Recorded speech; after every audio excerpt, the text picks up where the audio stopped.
Berjumpa lagi dengan Albarak. Kita lanjutkan cerita kelahiran kembali Dewa Abadi tanpa nama. Jangan lupa share, like, komen, dan subscribe.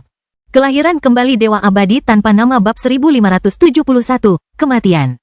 Bayangkan sejenak jika Dion menyatukan semua alam semesta yang ditaklukkannya menjadi satu daratan besar seperti Dark Ocean. Tentu, hal itu akan membuat hal-hal seperti membangun budaya dan pengawasan menjadi jauh lebih mudah. Tetapi itu juga berarti bahwa hanya satu pelanggaran saja sudah cukup untuk membuat semuanya menjadi kacau. Ada pro dan kontra terhadap keputusan ini. Aku perlu memikirkan ini lebih lanjut.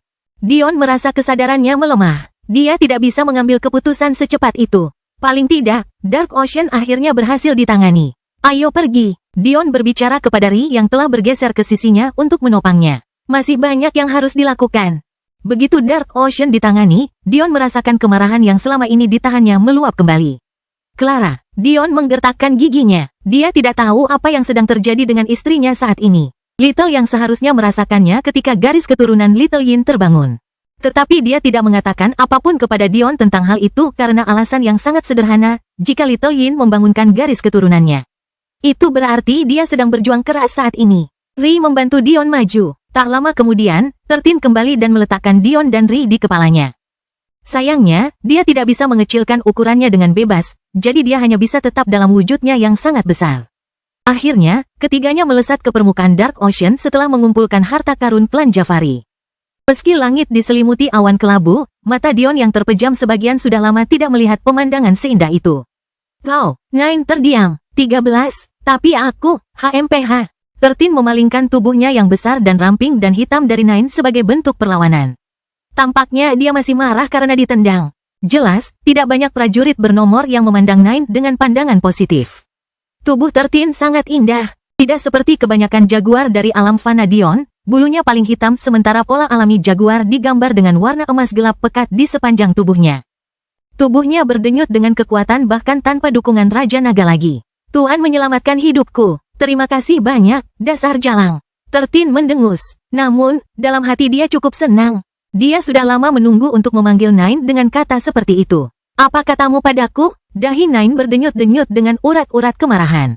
Dia sendiri cantik sekali. Rambutnya panjang berwarna ungu, tetapi matanya memantulkan warna biru mutiara dengan semburat putih yang tersembunyi. Rambut ungu Madeline lebih kalem, sedangkan rambut Nine tampak seperti nilon dan tidak realistis, tetapi memberinya kecantikan eksotis yang memabukkan yang membuat pria terpesona. Ini jelas merupakan aspek yang menarik dari Dream Panders. Tidak mengherankan bahwa mereka sangat terkait dengan sucubus dalam cerita rakyat. Cukup, kata Dion lugas. Bahkan dalam kondisi lemahnya, suaranya memancarkan aura memerintah yang sulit dibantah. Pertama, sebutkan nama asli kalian. Aku menolak memanggil kalian berdua dengan sebutan 9 dan 13. Tuan, namaku Lina. 13 menjawab dengan gembira. Tampaknya rasa tidak puasnya karena telah dijinakkan telah sirna, mungkin karena Dion menjanjikan masa depan yang lebih cerah. Nama saya Glorianis Kiesom, Nine memulai. Dion menggelengkan kepalanya saat mendengar nama yang sangat panjang dan menjengkelkan itu. Tampaknya meskipun budaya makhluk surgawi tidak peduli dengan nama sama sekali, bahkan sampai meminta Dion memberi nama anak-anak mereka, Dream Panders terlalu bangga dengan nama mereka sendiri. Lina, Glorianis, mulai hari ini, kalian berdua akan menjadi bawahan aliansi fanaku. Glorianis, aku memberimu izin untuk membawa 8 anggota klanmu ke kuadran aliansi fanaku. Kalian punya waktu 3 hari untuk mengatur urusan kalian. Karena kalian adalah kelompok kecil, kurasa ini tidak akan terlalu sulit, benar? Glorianis mengangguk. Jumlah mereka yang menurun dengan cepat adalah sesuatu yang dapat dilihat oleh leluhur Dream Panther dari jarak 1 mil, sangat mirip dengan ruang Bloodfat milik Celestial Beast. Kepemilikan terpenting dari apa yang tersisa dari kekaisaran mereka yang dulu perkasa dapat diakses dari jarak jauh dari hampir di mana saja selama harta karun penghubungnya ada di tangan. Sedangkan untukmu, Lina, situasimu agak lebih rendah dibandingkan dengan Glorianis. Lina cemberut, mengalihkan pandangan dari wajah puas sang macan kumbang mimpi. Meskipun aku tidak ingin mengendalikan bawahanku dengan perbudakan paksa, dalam kasusmu, itu perlu. Jika aku melepaskanmu dari kontrakmu, kau akan mulai merasakan dampak dari hati daumu yang hancur dan kemungkinan besar akan mati. Aku akan membiarkanmu tumbuh dan jika suatu hari nanti kau dapat mereformasi hati daumu, maka kita dapat membicarakan topik ini sekali lagi. Ayo, tunggu, Glorianis membeku. Hanya ini saja, Lina mulai tertawa terbahak-bahak seolah-olah dia tidak kalah juga. Kamu, Dream Panther yang perkasa, kalah dari 2 anak. Bagaimana rasanya? Dion mengabaikan ejekan mereka. Tetapi tepat sebelum mereka mencapai formasi teleportasi, dia berbalik dengan tatapan tajam yang membuat Glorianis menggigil hingga ke lubuk jiwanya. Aku akan mengabaikan usahamu kali ini, tapi jika lain kali, kematian adalah satu-satunya pilihan yang tersisa untukmu. Glorianis membeku saat dia melihat Dion menghilang. Dia tahu persis apa yang dimaksud Dion. Selama kontrak pertama mereka, Glorianis mencoba menggunakan koneksi yang dia jalin dengan Dion untuk memperbudak jiwanya padanya. Dream Panther sangat berbahaya. Glorianis mengira bahwa ia berhasil menerapkan sugesti tak berwujud pada jiwa Dion. Dalam beberapa bulan berikutnya, setelah ia memantapkan kedudukannya di Mortal Alliance, ia berencana menggunakan salah satu saudara perempuannya Dream Panthers untuk menikah dengan klan Sacharo. Seiring berjalannya waktu, ia akan membentuk Mortal Alliance menjadi seperti Dream Panthers dan membuat Dion menari di atas telapak tangannya. Itulah sifat menakutkan dari Dream Panthers. Mereka bisa membuat pria terjerat dalam perangkap mereka sambil membuatnya seolah-olah itu adalah ide pria sepanjang waktu. Mereka adalah lawan yang mustahil. Kelahiran kembali Dewa Abadi tanpa nama bab 1572, pastikan. Namun, bagaimana Glorianis bisa berharap sarannya tidak hanya gagal, tetapi juga Dion bisa memahaminya sepenuhnya? Itu adalah pengalaman yang mengejutkan dan mengguncangnya sampai ke akar-akarnya. Tetapi jika ada waktu berikutnya, detak jantung Glorianis menolak untuk tenang. Glorianis hanya bisa menyaksikan Dion menghilang bersama Ri dan Lina. Ia merasa tidak nyaman dan menghabiskan waktu lebih lama dari yang ia duga untuk berdiri dalam diam, tetapi pada akhirnya, ia mendesah. Apakah ini hal yang baik bagi klan Panther impianku ataukah hal yang buruk? Setelah para prajurit bernomor mulai berjatuhan satu demi satu, Glorianis tidak pernah menyangka akan kembali ke BPA. Dia terlalu tidak berguna dalam rencana besar dan pasti akan digunakan untuk mengirim pesan dan membuat presiden. Saat itulah Dion menawarkannya sebuah cabang zaitun. Namun, sebagai seorang individu yang telah hidup ribuan tahun, ia terlalu terpaku pada dunia persilatan. Sekadar percaya dan yakin pada Dion tidak ada dalam denanya. Jadi, ia mencoba menyiapkan beberapa tindakan pencegahan yang mungkin untuk melindungi dirinya. Kita harus ingat bahwa sistem aliansi bela diri Dion sangat bergantung pada klan yang membangun diri mereka sendiri. Masalah yang dihadapi Glorianis adalah bahwa otoritasnya di aliansi tidak akan pernah besar karena populasi klannya terlalu kecil. Bahkan untuk menjadi klan tingkat 2, Anda membutuhkan 100 individu terpisah untuk menyumbangkan 10.000 poin prestasi dan mengumpulkan total 10 juta poin prestasi. Klan macan impiannya bahkan tidak beranggotakan 10 orang, dari mana mereka akan mendapatkan 100 orang? Hanya karena Dion memahami hal ini, ia membiarkan Glorianis lolos begitu saja. Namun, ia tidak akan pernah memberinya kesempatan kedua. Dion sengaja mengambil pendekatan ini. Dalam aturan aliansi bela diri, jika seseorang ingin menjadi berpengaruh tanpa dukungan klan besar, maka perlu berkontribusi dengan cara lain, yaitu secara militer, meskipun ada jalan lain. Dion memaksa Glorianis. Jika dia ingin klan Dream Panther-nya menjalani kehidupan yang baik di Mortal Alliance, dia harus berkeringat darah di medan perang demi tujuan Dion. Ketika dia berkata akan bekerja keras sampai mati, dia bersungguh-sungguh. Jaus, tidak, Dion. Glorianis mendesah sekali lagi. Tidak. Lord Sacharo berkata bahwa aku membutuhkan saripati darah dari Dream Panther untuk mengembangkan pil penghancur penghalang menjadi pil penghancur takdir. Sepertinya aku harus membangkitkan leluhur untuk ini. Keturunanmu telah menemukan secercah harapan untuk kita. Pada saat-saat itulah, Glorianis akhirnya benar-benar bertekuk lutut pada Dion. Dion telah salah menilai Aritzia. Tidak. Lebih tepat jika dikatakan bahwa dia salah menilai betapa pentingnya dia memandang kuadran menara. Bagi Dion, kuadran menara adalah semua yang dia ketahui, orang-orang ini adalah lawannya, musuhnya, dan teman-temannya. Namun, Aritzia hanya melihat kuadran menara ini sebagai papan permainan. Dia tidak ragu mengambil risiko bukan karena dia tidak peduli jika dia kalah, tetapi karena itu tidak masalah meskipun dia kalah.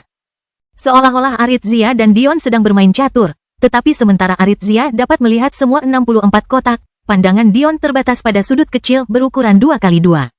Ini adalah kesalahan terbesarnya. Ia menolak untuk melakukan kesalahan itu lagi.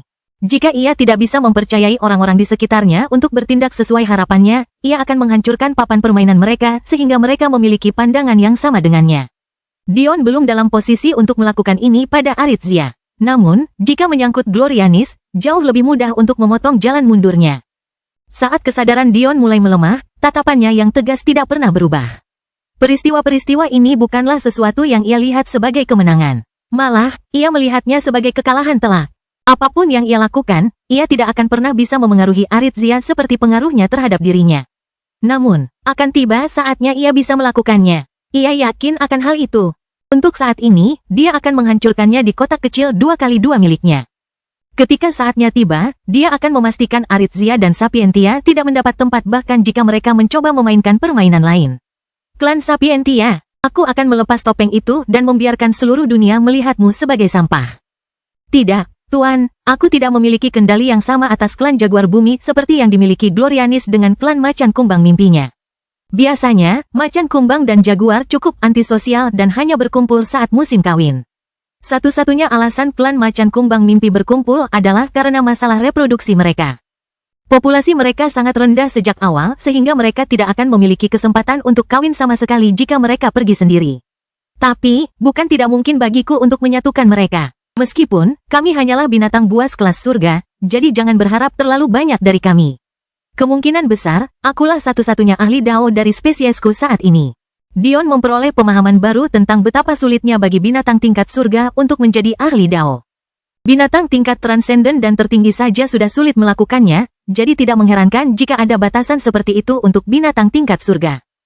Yang dimaksud, Guru, jika saya mengerti dengan benar, aliansi bela diri kita memiliki masalah dalam membentuk fondasi yang dapat diandalkan. Sejauh yang saya lihat, Guru seharusnya tidak terlalu khawatir tentang para ahli tingkat atas dan lebih peduli tentang menemukan sekelompok orang suci dan orang surgawi yang dapat diandalkan. Atau paling tidak membangun satu kelompok. Jika berhadapan dengan 1 miliar makhluk surgawi, bahkan seorang ahli Dao harus lari.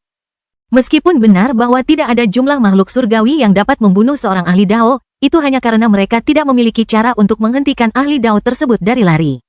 Bukan karena seorang ahli Dao tidak terkalahkan. Klan Jaguar Bumiku dan klan Jaguar secara umum berperingkat rendah dalam kerajaan binatang kucing, tapi jumlah kami cukup baik. Dion memikirkannya sejenak sebelum menggelengkan kepalanya. Lupakan saja tentang ini untuk saat ini. Kelahiran kembali Dewa Abadi tanpa nama bab 1573, aroma kematian. Dia tidak suka dengan gagasan tentang ketidakseimbangan kekuatan yang akan ditimbulkan oleh kedatangan begitu banyak Jaguar. Mungkin dia tidak akan keberatan jika Lina dapat menjamin kendali atas mereka, tetapi jelas bahwa dia tidak bisa karena dia mengatakannya.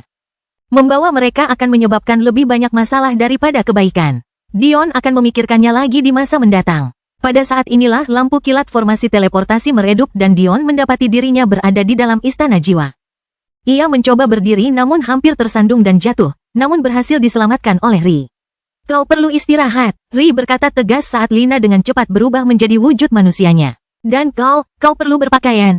Ah, ya, Lina berkata tergesa-gesa, tidak ingin membuat istri tuannya marah. Lina tidak punya pakaian yang sopan, jadi dia hanya bisa menyulap beberapa ranting tipis untuk ditenun menjadi gaun. Klan Lina mungkin disebut klan Jaguar Bumi, tetapi mereka mungkin lebih tepat disebut sebagai Jaguar Hutan atau Kayu. Meskipun keinginan buminya sangat kuat, ia memiliki keinginan kayu langka yang jauh lebih kuat, yang memungkinkan gaun yang ia bentuk memiliki aroma alami yang menenangkan sekaligus memberikan dirinya penampilan yang sederhana. Beruntungnya, Dion telah mendapatkan bantuan Ri untuk membersihkan dirinya dari lemak paus dan mencari celana. Aku tidak bisa istirahat sekarang. Clara, aku juga khawatir dengan Clara. Ri berkata dengan sedikit gemetar dalam suaranya yang tegas. Tapi, kau harus tahu bahwa Aritzia jelas-jelas melarang penggunaan formasi teleportasi. Bahkan jika aku ingin membiarkanmu pergi ke kota Sapientia, kau akan membutuhkan waktu setidaknya 10 tahun, mungkin lebih untuk sampai di sana. Mata Dion yang lelah berkedip karena marah. Tetapi dia tahu bahwa Ri benar. Alasan Little Yin dapat sampai di sana dengan cepat adalah karena waktu dan ruang adalah sesuatu yang dapat dia manipulasi dengan mudah jika subjeknya hanya dirinya sendiri. Dia dapat melintasi alam semesta dan kehampaannya dalam sekejap mata jika dia sendirian. Tetapi Dion, dia tidak memiliki kemampuan ini. Clara punya pengaman yang sama persis dengan yang diberikan Dion kepada Amporae, stasiun relay.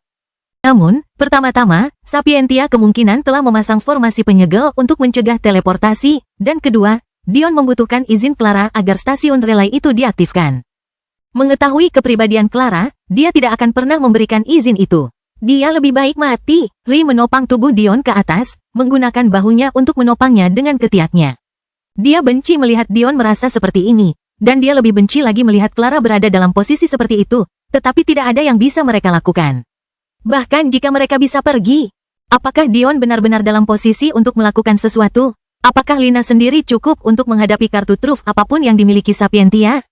Istirahat dulu, kata Ri tanpa ada ruang untuk berdiskusi. Aku harus memeriksa Palace Master Jasmine. Kemungkinan besar dia berada di bawah tekanan yang sangat besar dalam beberapa minggu terakhir. Kita hanya bisa berterima kasih padanya karena kita hanya harus berurusan dengan 6 ahli Dao dan tidak lebih dari itu. Saat Ri berbicara, formasi teleportasi di belakang mereka menyala sekali lagi. Dion begitu terkejut hingga kepalanya tersentak ke belakang, langsung melompat ke skenario terburuk. Namun, apa yang dilihatnya menghantamnya dengan gelombang kelegaan yang begitu dahsyat hingga ia langsung pingsan. Pilar kekhawatiran terakhir yang membuatnya tetap terjaga hancur. Ada 2 individu yang muncul pada saat itu. Salah satunya adalah wanita cantik berambut merah keemasan yang gagah berani dengan mata zamrud yang dulunya berapi-api kini telah dibanjiri cahaya merah tua yang tajam. Wanita gagah berani ini menggendong wanita lain yang tak sadarkan diri di lengannya, wanita yang tampaknya sedang tidur nyenyak. Dion tidak tahu apa yang terjadi, dan dia juga tidak peduli. Satu-satunya hal yang penting baginya adalah Amporae dan Clara ada di sana, dan mereka berdua masih hidup. Namun, tampaknya hal baik dan buruk selalu datang berpasangan. Saat Dion jatuh ke dunia hitam, berbagai aktivitas terjadi di seluruh Sol Planet. Di kejauhan, orang bisa mendengar suara gema dari pertandingan sparring yang intens. Warga Sol Planet sudah cukup terbiasa dengan ini. Putri kecil Awaif dan Stella tampaknya bertarung seperti ini setiap hari. Berkat Lifestone, kerusakan apapun yang mereka sebabkan akan diperbaiki hanya dalam beberapa menit, jadi tidak ada yang keberatan. Namun, hari ini terasa berbeda. Saat kedua wanita cantik itu bertarung di hutan sekitar puncak Sol Landing, mereka menyadari bahwa lingkungan sekitar mereka tidak pulih secepat sebelumnya. Tunggu sebentar, panggil Stella. Apa, mau menyerah? Bagus. Sekarang aku pemegang kunci resmi kita, kata Awaif dengan bangga. Diam, tanduk untuk otak, lihat ke sana. Kau bicara omong kosong untuk seseorang yang sel otaknya sudah membengkak di dadanya. Saat Awaif hendak berkata lebih lanjut, dia tiba-tiba melihatnya. Alih-alih sembuh, medan perang malah mengeluarkan kabut hitam yang menakutkan dan mengeluarkan aroma yang tidak mengenakan. Aroma darah dan mawar, aroma kematian. Gelombang beberapa jam sebelumnya tubuh Little Yin menggigil. Jarak antara dirinya dan Dion terlalu jauh, sehingga mustahil baginya untuk bergantung padanya untuk menopang kekuatannya. Para penjaga serikat tampaknya memiliki semacam keinginan untuk mati. Sudah beberapa hari sejak Little Yin mengirimkan peringatan pertamanya, namun mereka terus datang. Awalnya, ada keraguan besar. 5 penjaga serikat, 20 baju tempur, dan 20 operator tewas dan hilang hanya dalam beberapa saat, bagaimana mungkin mereka tidak ragu? Namun, setelah lebih dari sehari tidak ada pergerakan. Mereka mulai mempertanyakan beberapa hal. Jika ada ahli yang sangat kuat yang melindungi Clara, mengapa dia membiarkannya tergeletak tak sadarkan diri? Mengapa orang ini belum datang dan membawa Clara pergi? Bukankah itu berarti jelas ada beberapa keterbatasan pada kemampuan orang ini? Tentu saja ini masuk akal. Mereka tidak dapat memikirkan alasan lain mengapa Little Yin belum membawa Clara pergi. Mereka menyimpulkan bahwa itu pasti semacam harta karun, dan jika ini benar, maka itu pasti ada batasnya. Sebelum kejadian ini, Yin kecil tidak pernah merasa marah, tetapi melihat orang-orang memanfaatkan nyawa Clara sebagai bahan eksperimen, dia menjadi marah. Sedikit demi sedikit, mereka mulai menyadari bahwa apapun yang melindungi Clara hanya akan bertindak ketika ada sesuatu yang secara langsung mencoba mengganggu Clara sendiri. Benda itu mengabaikan benda-benda yang mereka lempar, tetapi jika benda yang dilempar itu mengenai Clara, keberadaannya akan terhapus dari kenyataan. Kemudian mereka menyadari adanya batasan jangkauan. Tidak ada yang pernah mati dari jarak lebih dari 10 meter, jadi para penjaga serikat mulai menggunakan jarak tersebut sebagai acuan jarak yang harus mereka jaga. Setelah hal ini diketahui, mereka mulai menghujani Little Yin dan Clara dengan serangan jarak jauh. Little Yin dapat merasakan aura kunonya terkikis setiap saat. Ia mulai berpikir bahwa ia benar-benar tidak punya pilihan selain mempertaruhkan nyawa Clara dengan memasuki kehampaan. Kelahiran kembali Dewa Abadi tanpa nama bab 1574, lebih banyak. Apa kau benar-benar ingin terus melakukan ini? Apa kau pikir kau akan punya tempat di sini setelah semua ini berakhir? Kepala serikat racun mencibir ke arah kepala serikat senjata. Komentar sinisnya tetap tajam seperti biasanya. Kau tidak merasa malu? Seorang pria parubaya berjubah perak membantah, rasa jijik terlihat jelas di wajahnya yang menua. Bukankah jelas bagimu bahwa Sapientia tidak menepati janji mereka? Dan sekarang kau ingin aku mengambil tindakan terhadap salah satu muridku sendiri demi kesenangan mereka? Jika kau ingin meninggalkan ruangan ini, kau harus melangkahi mayatku. Kepala serikat racun tertawa terbahak-bahak. Apakah kau benar-benar naif untuk percaya bahwa Sapientia pernah memiliki sedikit kebaikan dalam diri mereka? Babi-babi rendahan di dunia persilatan mungkin akan tertipu oleh tipu daya mereka. Tetapi bagaimana kau bisa menyebut dirimu ahli Dao jika kau begitu naif? Ini bukan tentang siapa yang benar dan siapa yang salah. Ini tentang siapa yang memiliki kekuatan paling besar. Sapientia yang kau lihat hanyalah puncak gunung es, tetapi kau benar-benar ingin menentangnya? Kau bodoh. Mereka tidak peduli dengan perasaanmu, mereka bahkan tidak akan berkedip jika seluruh kuadran menara lenyap dalam asap. Kau tidak mengerti, bahkan sebagai Moon Lord, kau tidak berguna bagi mereka. Aku tidak berguna bagi mereka. Mereka tidak berguna bagi mereka. Kepala serikat racun menunjuk ke arah kepala serikat lainnya. Kepala serikat senjata itu mencibir. Kau mengatakannya dengan sangat bangga, berbicara tentang kebanggaan dan pengetahuan seorang ahli Dao, namun kau menundukkan kepalamu dengan mudah. Aku ingin tahu apa yang akan kau lakukan jika kau mengetahui bahwa klan yang kau hina karena apa yang disebut Sapientia adalah klan yang tidak mampu kau hina lagi. Bagaimana perasaanmu tentang siapa yang naif dan siapa yang tidak? Para ketua serikat tercengang mendengar kata-kata ini. Tidak seorang pun tahu dari mana Clara berasal, dan mereka juga tidak pernah mendengar tentang klan Galagal. Namun, mungkinkah Clara benar-benar mendirikan jaringan itu sendirian? Cukup. Sebaiknya kau bergerak, Metes. Kepala serikat sihir, dan wanita yang dikabarkan memiliki hubungan dengan muridnya Diasoken, melangkah maju. Kalian semua membuatku jijik. Kalian berpura-pura berdiri di puncak dunia dan memamerkan kekuatan kalian saat kalian menginginkannya, tetapi setiap kali kalian menerima sedikit saja penolakan. Kalian menyerah seperti logam murahan. Metes menyaksikan 6 rekannya menyerangnya. Apakah mereka benar-benar mengira bahwa mereka adalah yang terbaik di dunia? Apakah mereka tidak mengerti tingkat inovasi apa yang ada di Mortal Network? Apakah mereka benar-benar mengira bahwa Clara bisa berasal dari klan yang sederhana? Bodoh, semuanya. Ini kesempatan terakhirmu. Minggir, tidak masalah siapa yang berbicara. 6 kepala guild, yang semuanya memutuskan untuk menurunkan harga diri mereka sebagai penguasa bulan untuk mengibaskan ekor mereka demi seorang tuan yang tidak peduli pada mereka. Yang Metes rasakan hanyalah rasa jijik yang tak berujung saat 6 serangan menyerangnya. Tidak ada gunanya bertahan. Selain kepala guild rahasia, sihir, dan racun, mereka semua memiliki kecakapan bertarung yang buruk. Bagaimana dia, sebagai seorang pandai besi, dapat menahan 6 serangan?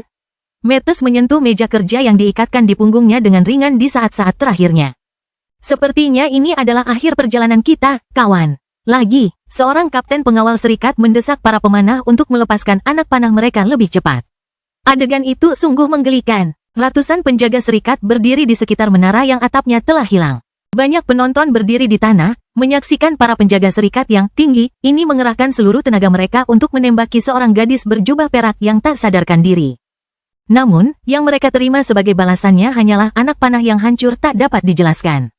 Beberapa di antaranya tampak terkoyak dari dalam keluar, sementara yang lain hancur menjadi partikel debu halus. Jangan menyerah. Selama beberapa hari terakhir ini, dapat dikatakan bahwa para penjaga serikat membenci kapten ini sampai ke lubuk hati mereka. Dia tidak hanya mengirim mereka ke kematian ketika semua ini dimulai, dia sekarang memerintah mereka dari atas seolah-olah mereka tidak lelah seperti anjing. Dia tidak mengangkat satu jari pun dari awal hingga akhir, tetapi mulutnya masih belum lelah. Namun, mereka hanya bisa menelan rasa kesal mereka. Hierarki dunia persilatan terlalu kejam bagi orang-orang kecil seperti mereka untuk melakukan apapun. Little Yin menggigil. Hujan panas surgawi yang tak berujung itu lebih dari sekadar memberinya korban. Kemarahannya memuncak. Bukankah orang-orang ini malu? Dan bagaimana dengan orang yang memegang kendali? Bahkan tidak ada satupun anggota klan Sapientia yang menunjukkan wajah mereka dari awal hingga akhir. Mereka bahkan tidak berani bertanggung jawab atas tindakan mereka. Little Yin melesat maju, menerobos aliran anak panah. Dia telah memutuskan, orang-orang ini harus mati. Tiba-tiba, peraturan yang selama ini biasa dipatuhi para penjaga serikat berubah. Saat mereka menyadari ada sesuatu yang tak terlihat yang menghalangi hujan anak panah mereka, semuanya sudah terlambat. Kapten panik. Tidak. Sebelum dia bisa menyelesaikan kata-katanya, kepalanya telah terputus dari bahunya. Little Yin mengambil risiko. Dia telah meninggalkan penghalang di sekeliling Clara, tetapi dia tidak yakin berapa lama dia bisa bertahan. Namun, dia tahu bahwa dia butuh waktu untuk memulihkan diri. Satu-satunya cara untuk mendapatkan waktu itu adalah dengan mengubah aturan main. Jika dia bisa membuat mereka mundur bahkan hanya beberapa jam, dia bisa mengatur napas dan menilai kembali. Dia menerobos penjaga serikat, melompati ruang seolah-olah itu adalah taman bermainnya. Tidak seorang pun bisa melihatnya, tidak seorang pun bisa merasakannya. Ini adalah sifat hamster surgawi yang bangkit dari pertempuran, binatang buas yang bahkan tidak takut menghadapi naga. Darah menghujani kota Sapientia. Jeritan dan langkah kaki tergesa-gesa dari mereka yang ada di bawah hampir terdengar hampa di tengah kematian. Sedikit lagi saja. Setelah itu mereka harus mundur. Yin kecil terus memotivasi dirinya sendiri meskipun dia tahu dia sudah hampir putus asa.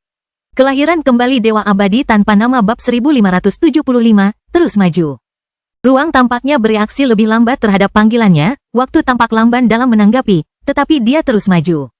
Dia telah melihat masa depan Dion dan, yang lebih penting, masa lalunya. Dia bukanlah pria yang akan tersandung pada tahap awal seperti itu. Namun, Little Yin tahu bahwa jika Clara jatuh di sini, itu mungkin sesuatu yang tidak akan pernah bisa dipulihkan oleh Dion, itu akan menjadi momen yang mengubah seorang pria selamanya. Teruslah maju untuk Dion. Mungkin Little Yin tidak akan begitu peduli dengan momen ini di masa lalu. Dia tampak manis dan penuh perhatian, tetapi pada akhirnya, dia memiliki sifat dingin dan penuh perhitungan yang sama seperti hamster surgawi lainnya. Apa yang dilihat orang lain bukanlah kepribadiannya, dan lebih merupakan kepura-puraan. Ada alasan mengapa dia tidak gentar saat dia mengambil nyawa pertamanya. Baginya, itu tampak wajar saja, seperti kesimpulan logis dari hal yang tak terelakkan. Namun, ketika Dion menolak dia dan saudara laki-lakinya bertahun-tahun yang lalu, mengusir mereka tanpa peduli meskipun tahu betapa bergunanya mereka baginya, dia terkejut. Syok dan terkejut. Itulah dua emosi pertama yang pernah dia rasakan dalam hidupnya. Awalnya, dia dan Little yang tidak berniat kembali ke Dion. Namun, rasa ingin tahu mengalahkan mereka. Klan mereka mencari pengetahuan. Jadi, bagaimana mungkin mereka tidak mengikuti jejak sesuatu yang baru dan tidak dapat dijelaskan? Apa yang mereka lihat mengejutkan mereka. Mereka sama sekali tidak bisa memahami tindakan Dion. Mengapa dia, seorang pria yang jelas-jelas kinya terkunci dan jiwanya dirantai, mempertaruhkan nyawanya untuk budak jiwa belaka. Semua penalaran logis memberitahu mereka bahwa itu tidak masuk akal. Mungkin Dion tidak sepintar yang mereka kira? Itulah yang dipikirkan si kembar. Namun kemudian mereka menyaksikan Dion menerima penghinaan yang tak terkira. Bahkan sampai dikebiri di muka umum dan dicap sebagai pemerkosa. Semua itu dilakukannya agar ia dapat meningkatkan peluangnya untuk menyelamatkan orang-orang yang belum pernah dilihatnya sebelumnya. Saat itulah Little Yin menyadari bahwa mungkin ada sesuatu yang tidak mereka pahami, sesuatu yang juga tidak dipahami oleh para leluhur mereka sebelumnya. Jadi, mereka membuat keputusan dan memilih Dion sebagai jangkar mereka. Mereka ingin memahami. Little Yin belum memahaminya sepenuhnya, tetapi dia merasa telah memahami sedikit tentangnya sekarang. Pengorbanan adalah konsep yang aneh. Tidak. Saat itulah 6 aura yang jauh lebih unggul dari apapun yang pernah dihadapi Little Yin sebelumnya turun. Para ketua guild telah tiba dan target mereka bukanlah pembantaian tanpa akhir di dalam penjaga guild, tetapi Clara sendiri. 6 ketua guild muncul. Kecepatan seorang ahli Dao bukanlah sesuatu yang bisa diukur oleh makhluk surgawi biasa. Namun, mereka harus berhati-hati pada saat yang sama. Di alam semesta asal Dion, planet-planet tidak dapat menangani kecakapan pertempuran makhluk surgawi, bahkan terkadang ia berjuang melawan orang-orang suci. Namun, alam semesta Sapientia jauh lebih kokoh berkat kepadatan energinya yang lebih tinggi. Namun, bahkan untuk planet Sapientia, mustahil untuk menangani kekuatan penuh seorang ahli Dao. Surgawi adalah batas atas absolutnya, dan bahkan saat itu, para ahli Sudo Dao mampu mengancam kesejahteraan planet tersebut. Apa yang terjadi di sini? Kepala Serikat Beastmaster melihat sekeliling. Dia merasakan fluktuasi waktu dan spasial yang kuat, tetapi dia tidak melihat dari mana asalnya. Ini sudah bisa diduga. Yin dan yang kecil bisa bersembunyi dengan sempurna bahkan dari makhluk tinggi selama makhluk tinggi tersebut tidak mengkhususkan diri dalam waktu dan ruang. Apa maksud penguasa bulan di hadapan hamster surgawi? Apapun itu, sedang mendatangkan malapetaka di antara para penjaga serikat. Namun, fluktuasi waktu dan ruang tidak cukup untuk mengancam kita. Jika bukan karena bajingan Metes itu, kita bisa saja mengakhiri lelucon ini beberapa minggu yang lalu berdasarkan apa yang terlihat. Bukan hanya Metes, mereka juga tidak ingin kita bertindak karena pengaruh visual. Bayangkan bagaimana jadinya jika 7 ketua serikat bergerak untuk menangkap seorang anak. Para ketua serikat merasa malu mendengar kata-kata ini, tetapi sekarang sudah terlambat. Mustahil untuk menutup masalah kota Sapientia Tengah dengan sempurna. Gengsi klan Sapientia jelas sedang terpukul hebat. Semua ini tidak penting. Ini berakhir hari ini. Tangkap dia dan masukkan dia ke dalam sel. Dia bisa membusuk seperti yang lainnya. Tak seorang pun dari mereka perlu berbicara lebih jauh. Mereka tahu betul siapa orang lain ini. Yin kecil bergetar. 6. Raut wajahnya berubah. Bahkan jika dia dalam kondisi terbaiknya, dia paling-paling hanya bisa menghadang satu ahli Dao tingkat rendah yang lebih lemah, terutama saat dia begitu jauh dari Dion. Namun, semua ketua guild adalah ahli Dao tingkat menengah. Tiba-tiba, Little Yin merasakan fluktuasi ruang yang kuat. Dia sangat peka terhadap hal-hal seperti itu karena hal itu sejalan dengan afinitasnya. Namun, fluktuasi itu gagal pada saat berikutnya. Apa itu tadi? Little Yin mengerutkan kening. Dia tidak punya waktu untuk memikirkannya. Dia menyerang balik ke arah Clara. Tidak ada lawan, bahkan ahli Dao pun tidak sebanding dengan kecepatan Little Yin. Dia berhasil kembali dalam waktu kurang dari sekejap mata. Tubuhnya bergetar, bulunya yang putih bersih berdiri dan melebarkan tubuhnya. Geraman pelan keluar dari bibirnya saat dia menggali lebih dalam, mengeluarkan sisa kekuatannya.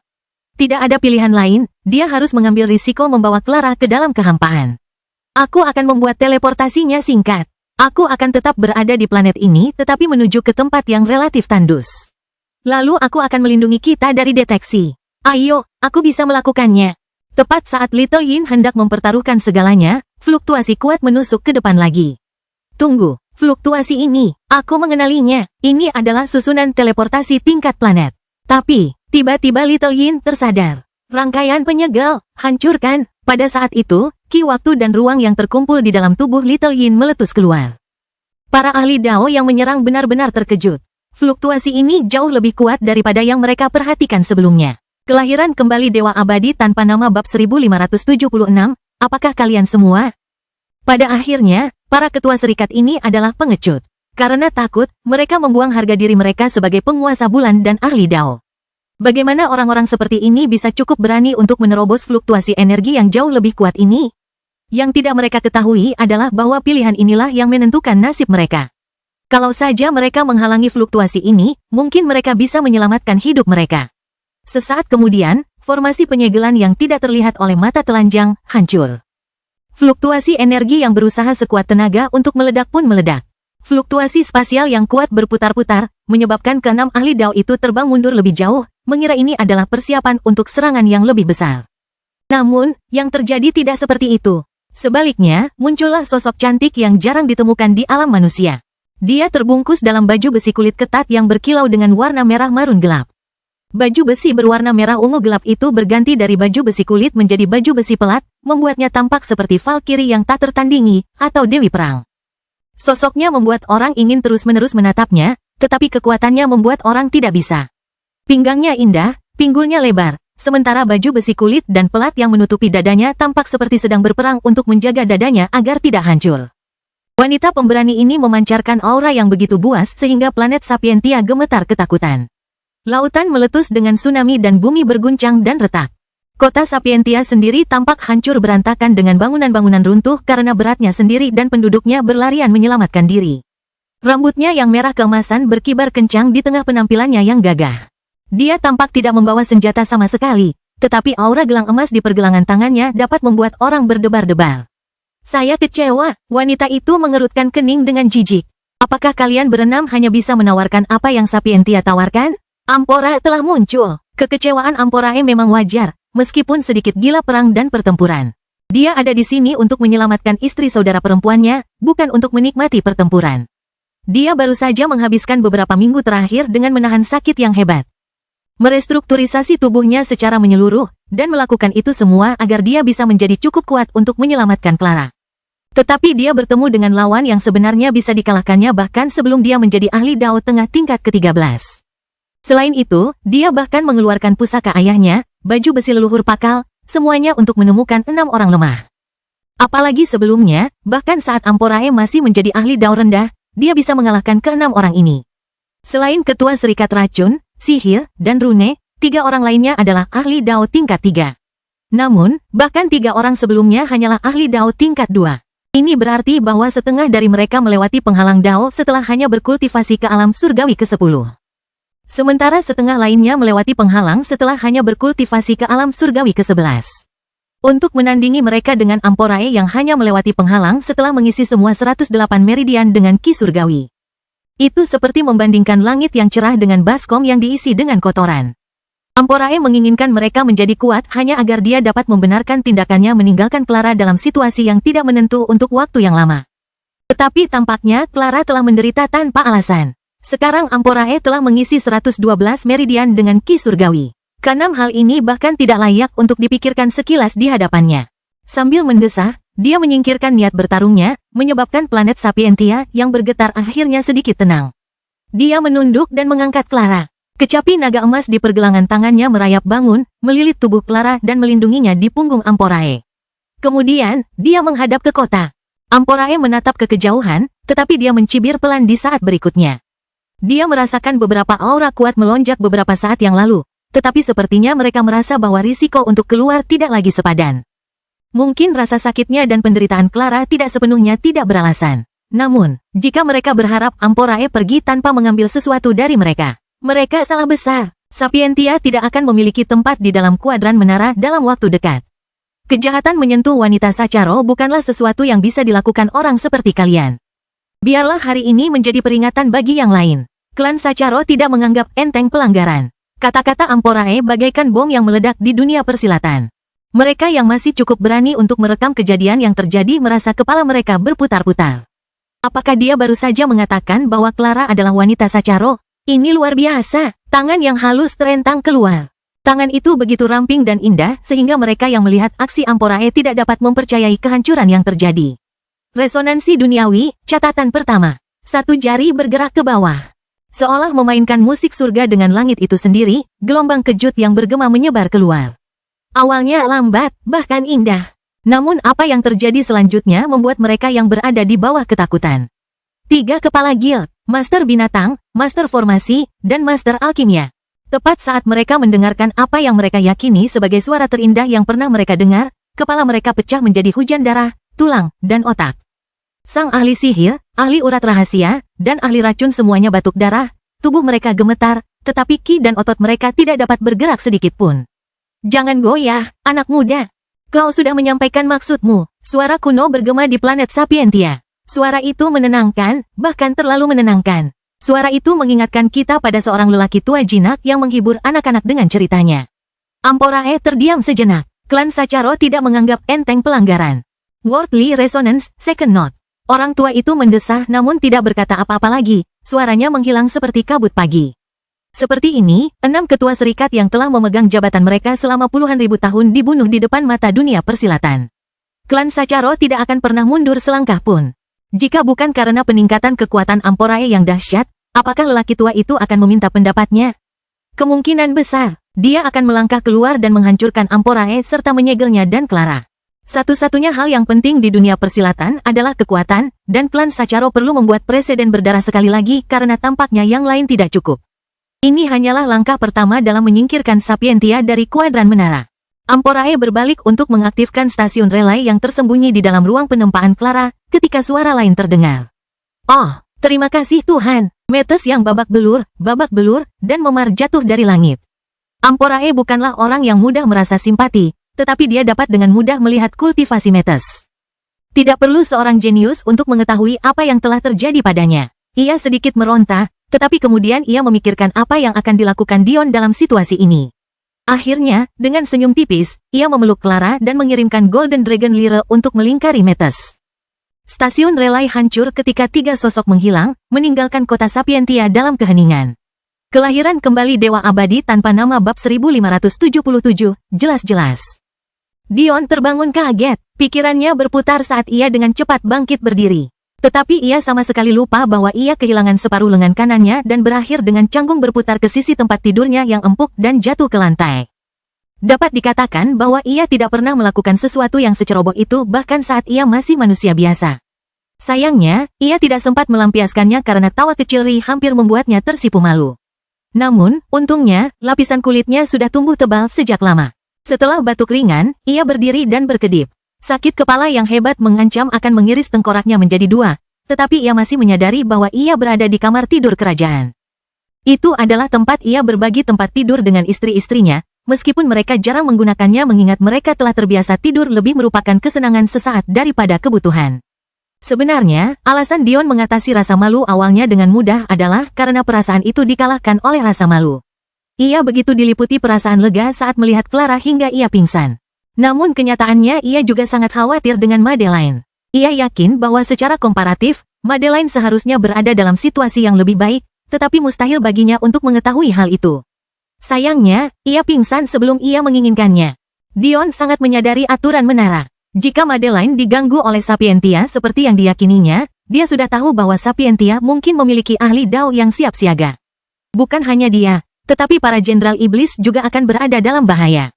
Namun, tepat ketika Dion menoleh ke Ri untuk bertanya, dia menunjuk ke arah tempat tidur. Gelombang kelegaan kedua begitu dahsyat hingga Dion pingsan lagi. Untuk kedua kalinya dalam beberapa hari, Ri harus menangkap suaminya yang bodoh itu agar tidak jatuh ke tanah. Saat Dion terbangun lagi, hampir setengah bulan telah berlalu. Kali ini, dia tidak melakukan kesalahan yang sama dan terbangun perlahan, tersenyum saat melihat Madeline dan Clara tidur nyenyak di sampingnya. Namun, sesaat kemudian, senyumnya memudar, hanya digantikan oleh wajah dingin tanpa ekspresi. Dion berdiri, memastikan untuk menyelimuti istri-istrinya sebelum diam-diam meninggalkan ruangan. Sebelum berangkat, Dion memastikan untuk membentuk lengan palsu. Ia tidak lagi diizinkan untuk menunjukkan kelemahan. Tetapi, bahkan dia tidak menyadari betapa cepatnya sikap dinginnya akan hancur. Kakak laki-laki, Dion memperhatikan saat berlian merah muda berterbangan ke pelukannya. Dia baru saja memasuki ruang singgasana dan mendapati sebuah pertemuan kecil sedang berlangsung. Tetapi dia tidak menyangka akan melihat adik perempuannya untuk pertama kalinya dalam beberapa dekade di sini. Semua amarah dan kemarahannya sirna saat sosok ramping Little Lila menabraknya. Dion terkekeh. Ia merasa Lila melakukan ini dengan sengaja. Meskipun ia tidak bisa membaca pikirannya karena desil, ia kini terlalu pandai membaca emosi orang. Ia bisa melihat dengan jelas isi pikiran Dion. Dia memeluknya erat, kekhawatirannya terhapus oleh wangi harum tubuhnya. Rasa bersalah yang dirasakannya karena meninggalkan seorang gadis kecil sendirian di lingkungan yang sama sekali tidak dikenalnya, selalu ada di sana. Tetapi rasa bersalah itu terasa 2 kali lipat sekarang karena Lila benar-benar ada di sana.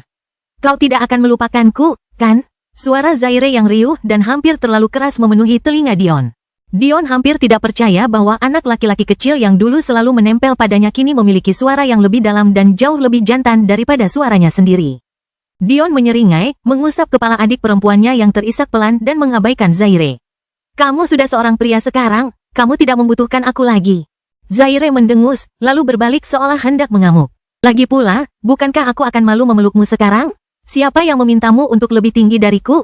Lila terkikik di dada Dion, seakan bisa membaca pikirannya. Dion melihat sekeliling. Sepertinya ini adalah pertemuan yang dipimpin oleh Amporae dan Ri. Mereka memiliki hak untuk melakukannya sebagai wanita Sacharo, jadi tidak ada yang salah dengan ini. Namun, yang lebih mengkhawatirkan Dion adalah kenyataan bahwa pertemuan itu harus diadakan. Apa yang terjadi? Lila menyeka air matanya dan menggenggam lengan Dion seperti gadis kecil yang manja. Dion tersenyum dan membiarkannya melakukan apa yang diinginkannya.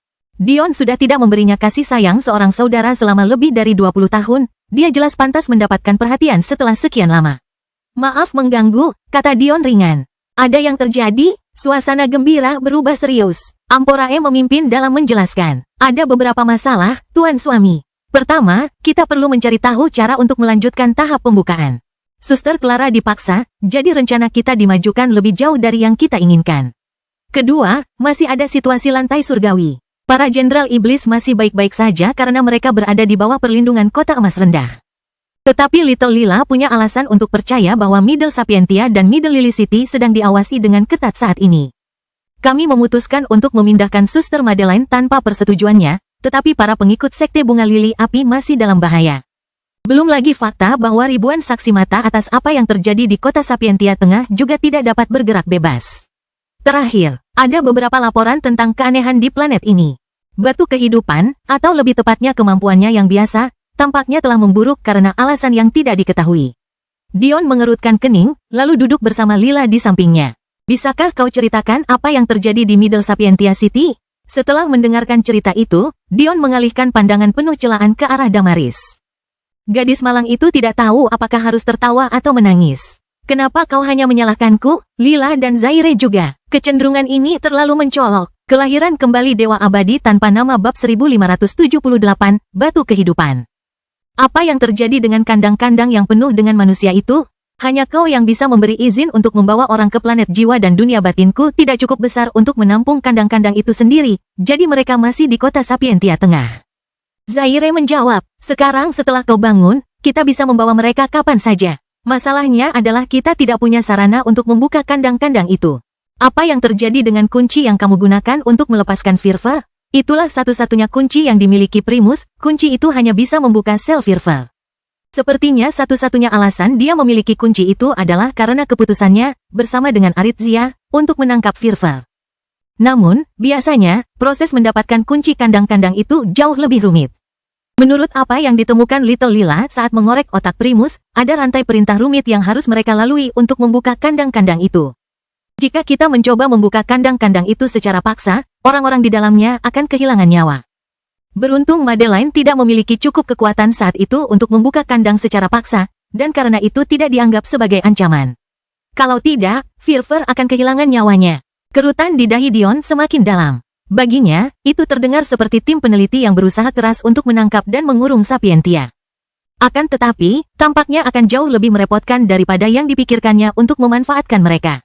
Namun, Dion tidak terlalu khawatir. Dia sangat percaya diri dengan Dao of Arai Alchemy. Dia tidak percaya ada mekanisme yang tidak bisa dia pecahkan dengan bantuannya. Kalau begitu, aku akan pergi dan membawa kandang-kandang itu ke sini. Kita bisa mencari cara untuk membukanya tepat waktu. Mereka seharusnya tidak kelaparan karena kemungkinan besar mereka adalah pembudidaya. Namun, kita juga harus berhati-hati.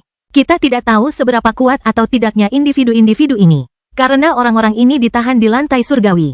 Akal sehat akan menentukan bahwa mereka tidak lebih tua dari 5.000 tahun dan kemungkinan besar juga bukan pakar Tao. Namun, Dion memiliki reaksi naluriah yang aneh terhadap kandang tempat mereka ditahan. Menurut Zaire, Madeline telah menunjukkan kekuatan ahli Dao tingkat rendah, tetapi tetap tidak dapat membuka kandang tersebut. Ini jelas bukan kandang biasa. Namun, Dion merasa sedikit ragu. Apakah ketakutan akan ditemukannya kandang di planet Sapientia benar-benar menjadi alasan yang cukup bagi mereka untuk ditempatkan di tingkat tengah? Bukan di planet asal mereka yang jauh lebih aman? Dion merasa bahwa cerita di balik ini lebih rumit. Mungkin Primus tidak memiliki cukup kekuatan dalam klannya sendiri untuk mengetahui kebenaran, jadi kemampuan Lila tidak berguna di sini. Jika mereka mempercayainya seperti mereka mempercayai Aritzia, dia pasti akan memiliki lebih dari sekadar kunci sel penjara Firvel.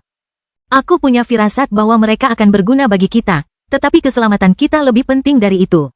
Mengenai apa yang bisa kita lakukan terhadap Sapientia, mata Dion menajam, menyebabkan istana jiwa bergetar. Tidak ada ruang untuk negosiasi. Kita akan mendorong mereka keluar sampai mereka tidak punya tempat lagi di kuadran menara. Saya berencana memasuki Calming Lake segera. Saya perkirakan butuh waktu 1 atau 2 tahun. Dion sudah lama memberi Giralda bayaran yang cukup untuk memasuki tempat itu dalam jangka waktu tersebut, jadi dia tidak merasa memanfaatkannya sama sekali. Tentu saja, saya akan meninggalkan kloningan saya di sini. Dia akan lebih dari cukup untuk menangani apa yang perlu kita lakukan. Yang pertama adalah memanfaatkan fase terbuka. Untuk saat ini, kita punya 2 prioritas dalam hal itu. Yang pertama adalah perpustakaan mortal. Pimpin dengan memberi contoh. Aku akan membanjiri perpustakaan dengan kumpulan pengetahuan yang mampu kita bagikan. Semakin sedikit kekuatan Sapientia atas pengetahuan, semakin baik. Prioritas kedua adalah pil. Bahkan di atas senjata dan susunan, obat mujarab berada di peringkat pertama di antara produk terpenting dari profesi sekunder. Kami akan menghancurkan mereka dalam hal ini. Pil kondensasi esensi, pil kondensasi suci, pil kondensasi surgawi, dan pil kondensasi Dao. Kami akan menjual pil penyembuhan berkualitas rendah dan tinggi.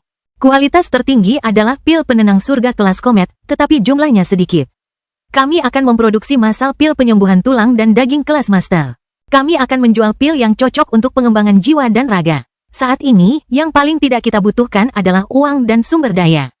Kita memiliki lebih banyak uang daripada yang dapat kita belanjakan dalam ribuan tahun jika kita mempertahankan ukuran dan populasi ini. Yang perlu kita lakukan adalah bergerak maju dan memikirkan cara untuk membelanjakan dana ini secara efisien. Kita perlu rencana untuk meningkatkan ukuran populasi dan memperbaiki fondasi aliansi mortal kita. Ini rencananya, tapi kita harus melalui prosedur yang tepat dan mengadakan pertemuan mortal.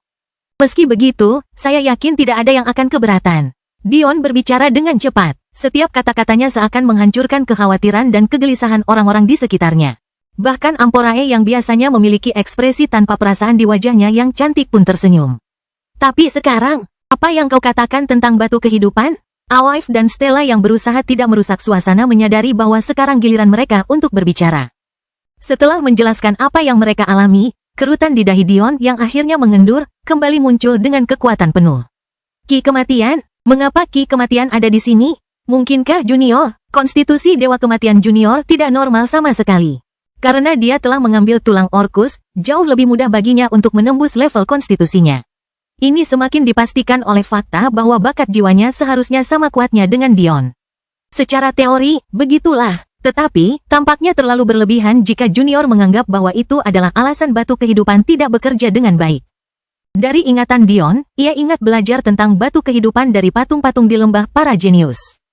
Kelahiran kembali Dewa Abadi tanpa nama bab 1579, gugup.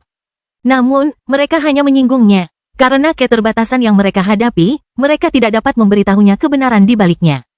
Baru setelah Dion kembali dan memasuki dunia mistis Celestial Beast, dia mulai memahami bahwa inti dunianya adalah Life Stone. Akan tetapi, bahkan saat itu, Dion belajar sesuatu yang lain yang bahkan lebih menyentuh hati. Setiap harta karun dari 33 surga memiliki satu kemampuan aktif dan satu kemampuan pasif. Kemampuan pasif inilah yang menjadikan harta karun tersebut setengah harta karun legendaris. Harta karun legendaris merupakan satu-satunya harta karun yang ada yang mampu bertindak tanpa campur tangan pemiliknya. Sementara kemampuan aktif membutuhkan bantuan aktif dari pemiliknya. Misalnya, Energy Core. Kemampuan aktifnya memungkinkan kontrol dan penyimpanan semua energi. Namun, kemampuan pasifnya memungkinkan stabilisasi pembuluh darah spiritual, yang memungkinkannya tumbuh melampaui batas normal. Secara teknis, seharusnya bukan hanya pembuluh darah spiritual yang dapat meniru kemampuan ini, tetapi semua jenis pembuluh darah, termasuk pembuluh darah iblis dan tambang batu energi, DEL. Segel adalah contoh lain dari hal ini. Kemampuan aktifnya memungkinkan penyegelan semua hal di bawah langit. Namun, kemampuan pasifnya melindungi pikiran penggunanya, yang memungkinkan Dion kebal terhadap serangan mental dan pembacaan pikiran. Inilah sebabnya dia dengan mudah mengabaikan upaya Glorianis untuk memperbudaknya. Pola ini dapat diucapkan berulang-ulang dengan harta karun dari 33 surga. Bahkan kitab jiwa yang kemampuan aktifnya memungkinkan penguasaan teknik secara instan dan memiliki kemampuan aktif yang membersihkan dan menyembuhkan jiwa. Atau langkah Aurora yang memiliki kemampuan aktif yang melumpuhkan jiwa musuh, atau kemampuan pasif yang membangkitkan aurora seseorang. Namun, pola ini berhenti dengan Life Stone. Atau lebih tepatnya, sementara kemampuan pasif Life Stone diketahui, informasi tentang kemampuan aktifnya hilang seiring waktu. Tentu saja, orang bisa menebak apa itu, tetapi untuk saat ini, itu sama sekali tidak diketahui. Hal ini membuat Dion penasaran saat pertama kali mengetahuinya, tetapi karena saat itu ia tidak memiliki hamster kembar di sisinya, ia tidak memiliki cara untuk mengetahui rahasia ini. Saat ia memiliki si kembar di sisinya, ia memiliki masalah yang lebih mendesak untuk dikhawatirkan. Terutama mengingat ia tidak bisa begitu saja mengambil batu kehidupan itu untuk dirinya sendiri karena batu itu bertindak sebagai inti dari dunia mistis. Mungkin ini ada hubungannya dengan kemampuan aktif batu kehidupan? Hidup dan mati berjalan beriringan. Aku tahu ada batu kehidupan, tetapi aku belum pernah mendengar tentang batu kematian. Mengingat keseimbangan yang biasanya dimiliki surga, ini tidak masuk akal. Mungkin mereka memang satu dan sama sejak awal? Ini semua hanyalah spekulasi liar dari pihak Dion, tetapi itu adalah intuisi yang tajam. Catatan penulis, maaf teman-teman, saya lupa kapan saya menyebutkan bahwa kemampuan aktif Life Stone tidak diketahui. Itu terjadi beberapa ratus bab yang lalu, loh. Saya tahu, saya butuh waktu lama untuk sampai ke inti cerita, LMAO. Itu seharusnya terjadi antara saat Dion pertama kali bertemu Mia dan Bella hingga sebelum akhir kisah The Cathedral. Jika tebakanku benar, maka ini lebih masuk akal. Masuk akal jika keberadaan Junior memicu kemampuan yang tidak diketahui ini. Junior menghabiskan banyak waktu bermain-main dengan Little Aiden di dunia mistis makhluk surgawi. Kedua bajingan itu sudah berusia hampir 3 tahun, jadi Delia kewalahan mencoba menguras semua energi mereka agar dia akhirnya bisa beristirahat. Dion tidak akan terkejut jika Life Stone mengenali Junior sebagai tuannya dan mulai bertindak seperti ini sebagai hasilnya. Batu kehidupan itu tidak akan mengenali Dion dengan mudah mengingat itu adalah harta jalur energi dan bukan jalur jiwa. Namun, jika kemampuan aktifnya terkait dengan apa yang diperkirakan Dion, kemungkinan besar tidak ada guru yang lebih baik daripada Junior. Aku harus bicara dengan si kecil itu. Dion mendesah, merasa sedikit bersalah. Aku juga harus memanfaatkan kesempatan ini untuk berbicara dengannya tentang kebenaran identitasnya. Semakin cepat aku melakukannya, semakin baik. Aku tidak percaya dia tidak cukup pintar untuk memahami kebenaran. Dan jika dia benar-benar aku, Dion tersenyum. Aku tahu persis bagaimana dia akan bereaksi. Apakah ki kematian menimbulkan bahaya? Dion akhirnya bertanya. Sejauh yang kami lihat, tidak. Selain itu, fenomena itu terbatas pada lingkungan sekitar puncak pembelah jiwa, jadi itu hanya memengaruhi kami para kultivator. Yang bukan kultivator seharusnya tidak terpengaruh, kata Stella. Dion mengangguk. Bagus. Beritahu aku jika kau melihat ada perubahan. Aku harus bicara dengan seseorang tentang ini. Tapi pertama-tama, kita perlu mengadakan pertemuan Fana. Ada beberapa hal yang ingin kukatakan. Seperti inilah pertemuan Fana yang kedua dijadwalkan pada hari berikutnya. Para kepala klan mulai tenang, sedikit gugup. Banyak dari mereka yang telah bekerja keras selama beberapa tahun terakhir untuk mencapai standar tinggi Dion. Mereka tidak menyangka akan dipanggil kurang dari 3 tahun setelah pertemuan pertama. Terima kasih semuanya atas kedatangannya. Dion, yang telah duduk di kursi kemudi, tiba-tiba berdiri. Pertama-tama, saya ingin meminta maaf kepada kalian semua. Perkataan Dion mengejutkan mereka yang hadir. Meminta maaf? Untuk apa? Apa terjadi sesuatu? Melihat Dion menundukkan kepalanya sedikit, mereka merasa gugup. Sambil mengangkat kepalanya, Dion berkata, "Aku mendirikan Bahtera Kemanusiaan tanpa meminta persetujuanmu terlebih dahulu. Aku bertindak berdasarkan emosi dan itu tidak dapat diterima.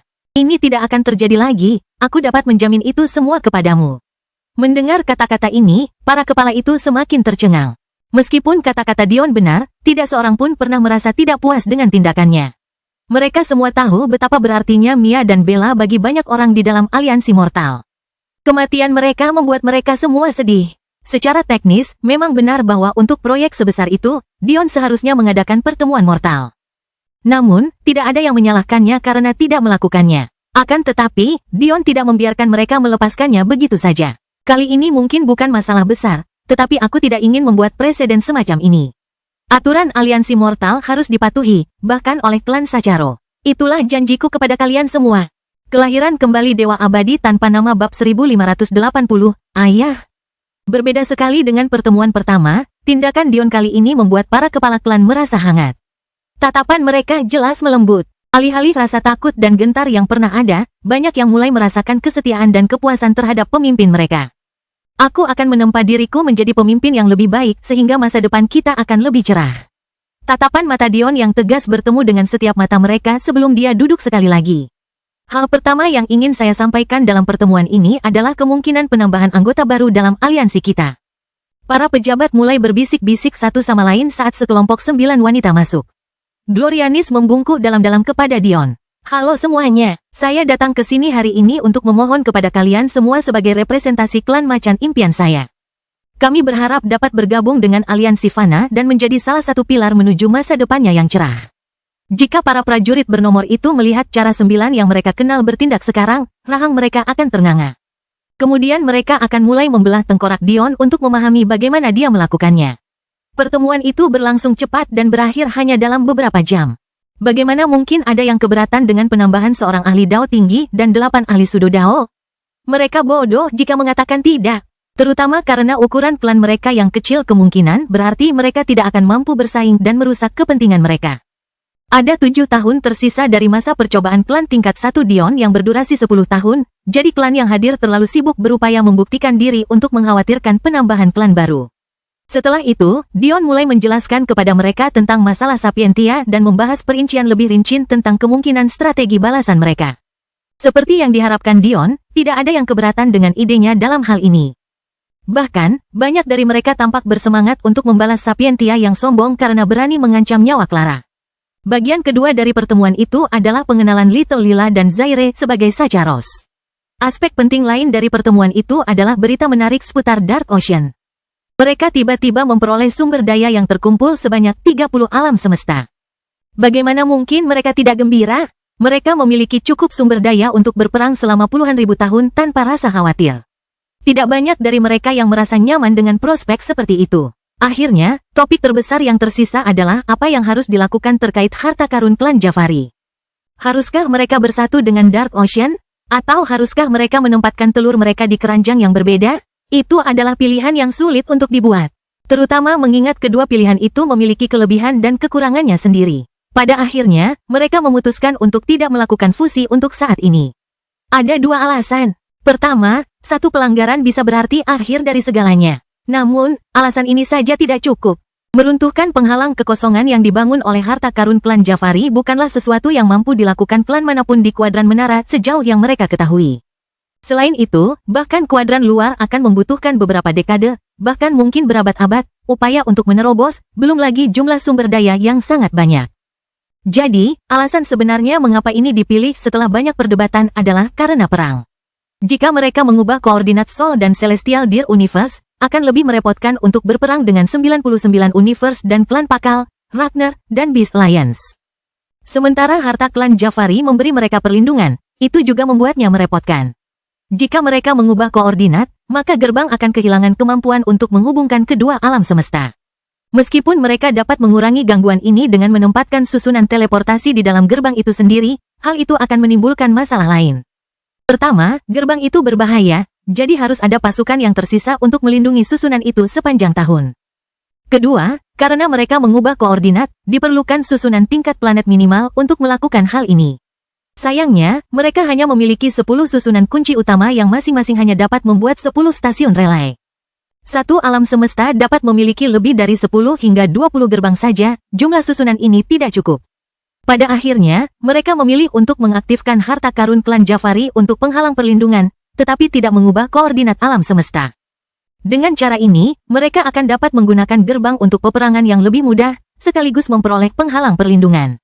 Pertemuan itu pun berakhir, namun, Dion merasa seperti keluar dari penggorengan dan masuk ke dalam api. Hai, bocah kecil. Dion tersenyum, berjalan ke arah sesi bermain Junior dan Aiden. Junior menatap Dion dengan mata peraknya yang besar dan berkedip. Haruskah aku memanggilmu ayah, ayah palsu? Dion akan mengetahui secara langsung betapa kesalnya orang lain saat berbicara kepadanya. Dion tersedak udara yang dihirupnya saat Delia membawa Little Aiden pergi dan menghilang dalam sekejap. Dia bahkan tidak ragu untuk mengkhianatinya dalam situasi seperti ini. Dion mendesah, menatap Junior. Tangannya terentang ke bawah sambil menepuk kepala si kecil. Ia bisa bernapas lega karena Junior setidaknya tidak mengelak dari tangannya. Saat ini, mereka berdua berada di tingkatan terendah dari 18 tingkatan dunia mistis binatang surgawi. Hanya ada binatang suci di sini, jadi tidak masalah bagi Delia untuk membawa mereka ke sini untuk bermain mengingat dia sudah menjadi makhluk surgawi. Ayah palsu, ya, Dion tertawa hampa. Menurutku itu cukup akurat, kata Junior sambil tersenyum puas. Tidak mungkin aku terlihat seperti ini di mata orang lain, kan? Sungguh menyebalkan. Dion hampir menyesali kepribadiannya sendiri. Apakah ini jenis wajah yang seharusnya ditunjukkan anak berusia 3 tahun? Ceritakan saja. Dion mengangguk dan mendengarkan. Yah, ingatanku sangat bagus. Junior berkata dengan suara yang menggemaskan. Namun, bahkan aku seharusnya tidak dapat mengingat setiap momen yang telah kulewati bersama ayah palsu dengan begitu jelas. Tapi aku bisa mengingatnya, tahukah kau mengapa? Karena kejadiannya terlalu jarang. Cerita bersambung. Jangan lupa share, like, komen, dan subscribe. Agar tidak ketinggalan cerita selanjutnya.